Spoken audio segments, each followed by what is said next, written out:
हम चैप्टर पढ़ रहे थे भू संसाधन तथा कृषि वाला। और इस चैप्टर के लगभग हम अंत पे आ चुके हैं। इसके बाद शायद एक और वीडियो आए और उसके बाद ये पूरा का चैप्टर जो है फिनिश हो जाएगा। इससे पहले इस चैप्टर के कई सारी वीडियोस पहले आ चुकी हैं, तो अगर आपने पहली वीडियोस नहीं देखी हैं, कोई भी पार्ट आपने मिस करा है, तो आप मेरे चैनल पे जाकर आपको एक प्लेलिस्ट दिख जाएगी इसी चैप्टर की।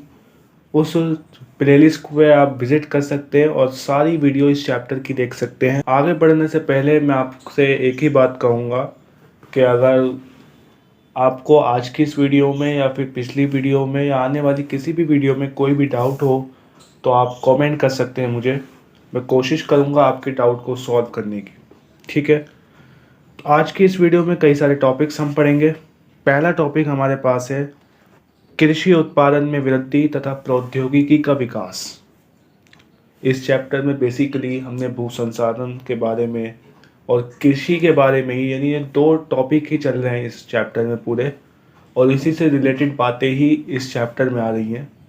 तो टॉपिक हमारा जो है वो ये है कि कृषि उत्पादन में वृद्धि और टेक्नोलॉजी का विकास, यानी किस तरह कृषि का विकास हुआ और किस तरह कृषि उत्पादन में वृद्धि हुई और टेक्नोलॉजी का डेवलपमेंट हुआ। ये सारी बातें अब हम आगे जानेंगे। तो क्योंकि हम एनसीईआरटी की किताब में पढ़ रहे हैं, लाइन वाइज जैसे जैसे आ रहा है हम उसी चीज़ को समझते चल रहे हैं। ठीक है, तो यहाँ पे लिख रखा है कि पिछले 50 वर्षों में कृषि उत्पादन तथा प्रौद्योगिकी में उल्लेखनीय बढ़ोतरी हुई है। इस लाइन से हम समझ चुके हैं कि समय के साथ हमारी कृषि उत्पादन में जो है वृद्धि हुई है, ग्रोथ दिखी है। और जो हमारी टेक्नोलॉजी है, कृषि में जो टेक्नोलॉजी यूज़ की जाती है उसमें भी ग्रोथ हमें देखने को मिली है समय के साथ। ठीक है, तो कहाँ कहाँ ग्रोथ हुई है उसके थोड़ा सा डिस्क्रिप्शन, थोड़ा सा विवरण दे रखा है आपकी किताब में, उसी को हमें समझना है, वही एग्ज़ाम में आएगा। ठीक है, तो लिख रखा है हमारी किताब में कि बहुत सी फसलों जैसे चावल तथा गेहूं के उत्पादन तथा पैदावार में प्रभावशाली वृद्धि हुई है।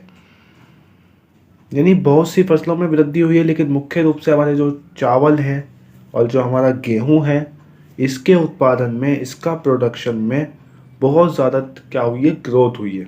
ठीक है, अन्य फसलों मुख्यतः गन्ना, तिलहन और कपास के उत्पादन में भी प्रशंसनीय वृद्धि हुई है।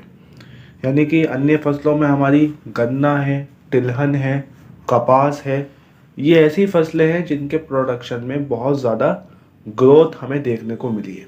ठीक है, यहाँ पे लिख रखा है कि सिंचाई के प्रसार ने देश में कृषि उत्पादन बढ़ाने में महत्वपूर्ण भूमिका निभाई है।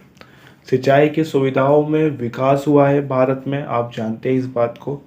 और जैसे जैसे सिंचाई का विकास हुआ है, सिंचाई की सुविधाओं का विकास हुआ है, वैसे वैसे देश में जो कृषि व्यवस्था है, कृषि उत्पादन है, वो जो है उसके अंदर ग्रोथ देखने को मिली है। ठीक है, इसने आधुनिक कृषि प्रौद्योगिकी जैसे बीजों की उत्तम किस्में, रासायनिक खादों, कीटनाशकों तथा मशीनरी के प्रयोग के लिए आधार प्रदान किया है सिंचाई की सुविधा ने। क्योंकि मेनली जो कृषि में जो मेन चीज़ है कृषि के विकास के लिए, कृषि के लिए, एक अच्छी खेती के लिए, वो हमारा मेन पानी ही है। और जब पानी की कोई कमी नहीं होती कृषि में, तो कृषि का प्रोडक्शन जो है बहुत अच्छा होता है। ठीक है, तो सिंचाई की सुविधा का विकास हुआ है, जिस वजह से हम जो है कीटनाशकों का, उर्वरकों का, बीजों की उत्तम किस्मों का जो है इस्तेमाल करने में सक्षम हुए हैं। अगर सिंचाई, क्योंकि सिंचाई बेसिक चीज़ है, अगर सिंचाई की सुविधा का विकास ना होता तो फिर हम जो है जो हाई क्वालिटी वाले बीज हैं, जो खाद है, कीटनाशक हैं, उनका भी इस्तेमाल हम नहीं कर पाएंगे।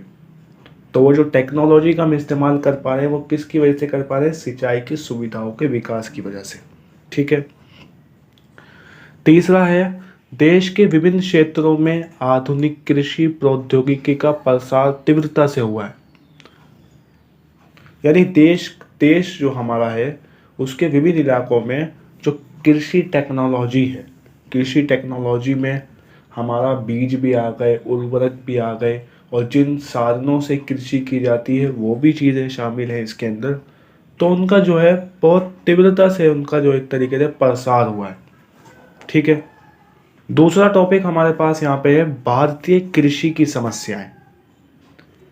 ये क्वेश्चन कई बार जो है आपके एग्जाम में लॉन्ग क्वेश्चन के तौर पर पूछा जाता है कि भारतीय कृषि की समस्याएं बताएं, या कई बार इसी में से कोई एक नंबर का क्वेश्चन या एमसीक्यूज वगैरह भी पूछ लिया जाता है।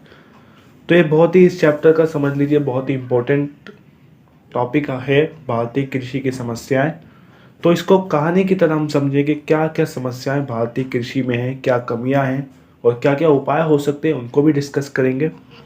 तो पहली समस्या समझते हैं। सबसे पहले पहली समस्या हमारे पास है अनियमित मानसून पर निर्भरता। अनियमित मानसून पर निर्भरता।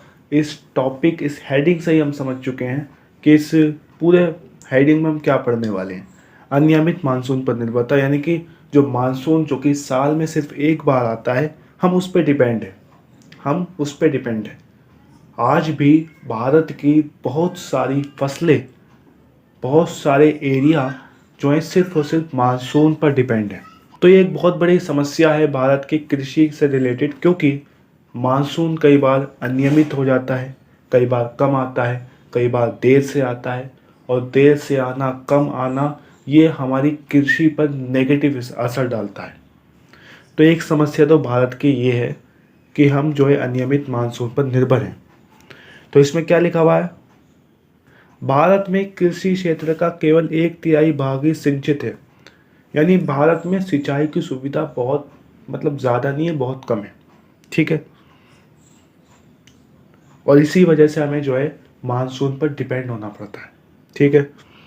1/3 क्षेत्र जो है सिंचित है, बाकी जो 2/3 है वो वर्षा पर निर्भर है। ठीक है। यानी हम वर्षा पर बहुत ज़्यादा डिपेंड हैं, और यही सबसे बड़ी समस्या है हमारी भारत के कृषि की।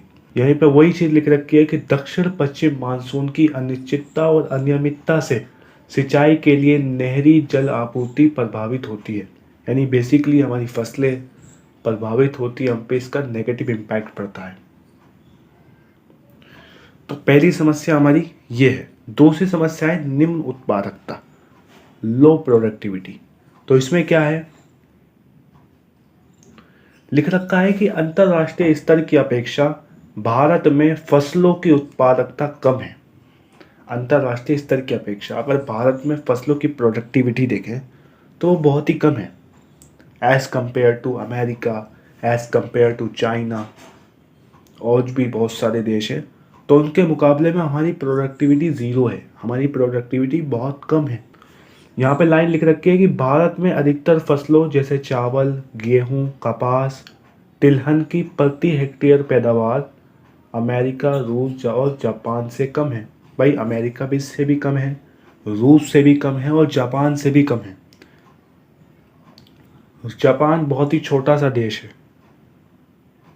रशिया हालांकि बड़ा है, अमेरिका हालांकि बड़ा है, लेकिन जापान बहुत छोटा देश है। और हमारा जो भारत देश है वो बहुत बड़ा देश है, और जिस वजह से हमारी प्रोडक्टिविटी बहुत ज़्यादा होनी चाहिए। हमारी प्रोडक्टिविटी बहुत ज़्यादा होनी चाहिए, हमारी पॉपुलेशन भी ज़्यादा है, इसी वजह से हमारी जो प्रोडक्टिविटी होनी चाहिए वो बहुत ज़्यादा होनी चाहिए। लेकिन फिर भी इसके बावजूद हमारी हाई पॉपुलेशन है, हमारी जो है जो बहुत बड़ा देश है, उसके बावजूद भी हमारी जो है प्रोडक्टिविटी कैसी है, कम है। तो इसलिए ये दूसरी हमारी समस्या है कृषि की, निम्न उत्पादकता। ठीक है। एक और यहाँ पे लाइन लिख रखी है कि देश के विस्तृत वर्षा निर्भर विशेषकर सूखे इलाकों में अधिकतर मोटे अनाज, दालें तथा तिलहन की खेती की जाती है, और यहाँ पर इनकी उत्पादकता बहुत कम है। यानी दालें, अनाज, तिलहन, इनकी भी खेती हमारे भारत में की जाती है, और यहाँ पे भी same to same productivity low है, बहुत कम है। ठीक है। तो दूसरी समस्या हमारी ये है। तीसरी समस्या देखते हैं। तीसरी समस्या है वित्तीय संसाधनों की बाध्यताएं तथा ऋणग्रस्तता। वित्तीय संसाधनों की बाध्यताएं तथा ऋणग्रस्तता। अब इसमें हम क्या पढ़ेंगे, तो लिख रखा है कि आधुनिक कृषि में लागत बहुत आती है। आधुनिक कृषि में लागत बहुत आती है। भाई अगर हमें ज़्यादा प्रोडक्टिविटी चाहिए, ज़्यादा उत्पादन चाहिए ताकि हम बिजनेस कर सकें और अपना माल जो है बाहर बेच सकें, तो इसके लिए जो है लागत बहुत ज़्यादा आती है, क्योंकि जो अच्छे अच्छे बीज होते हैं जिससे प्रोडक्टिविटी ज़्यादा होती है वो बहुत महंगे होते हैं, उर्वरक बहुत महंगे होते हैं। इसी तरह जो नई नई मशीनें आ रही जिनसे कृषि की जाती है वो भी बहुत महंगी होती हैं। ठीक है। इसके अलावा सिंचाई की सुविधा करने के लिए भी काफ़ी ज़्यादा जो है पैसा चाहिए। तो आधुनिक कृषि में लागत बहुत आती है। ठीक है। सीमांत और छोटे किसानों की कृषि बचत बहुत कम या ना के बराबर है। यानी जो छोटे किसान हैं, क्योंकि वो मशीनों का यूज़ नहीं कर सकते, महंगी महंगी चीज़ें नहीं ला सकते, इसलिए उनकी बचत बहुत कम है और ना के बराबर है। और इसीलिए वे सघन संसाधन दृष्टिकोण से की जाने वाली कृषि में निवेश करने में असमर्थ हैं, क्योंकि वो जो है अपने जो है सस्ते सस्ते औज़ारों का इस्तेमाल करके कृषि करते हैं, जिस वजह से प्रोडक्टिविटी भी बहुत कम आती है। और वो प्रोडक्टिविटी इतनी कम आती है कि वो जो है नए अच्छे अच्छे आधुनिक मॉडर्न ज़माने के औज़ार नहीं खरीद सकते, मॉडर्न ज़माने की मशीनें नहीं खरीद सकते, क्योंकि उनकी बचत बहुत कम होती है और उस बचत से सिर्फ वो अपना घर चला सकते हैं और दोबारा खेती के लिए पैसा जोड़ सकते हैं। बात आ रही है समझ में मैं क्या कह रहा हूँ? तो वित्तीय संसाधनों की बाध्यताएं हैं, यानी कमी है, और ऋणग्रस्तता है।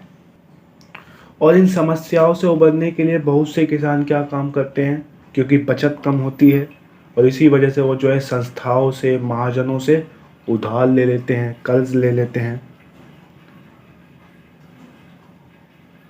और कृषि से कम होती आय, फसलों के खराब होने से वे कर्ज के जाल में फंस जाते हैं।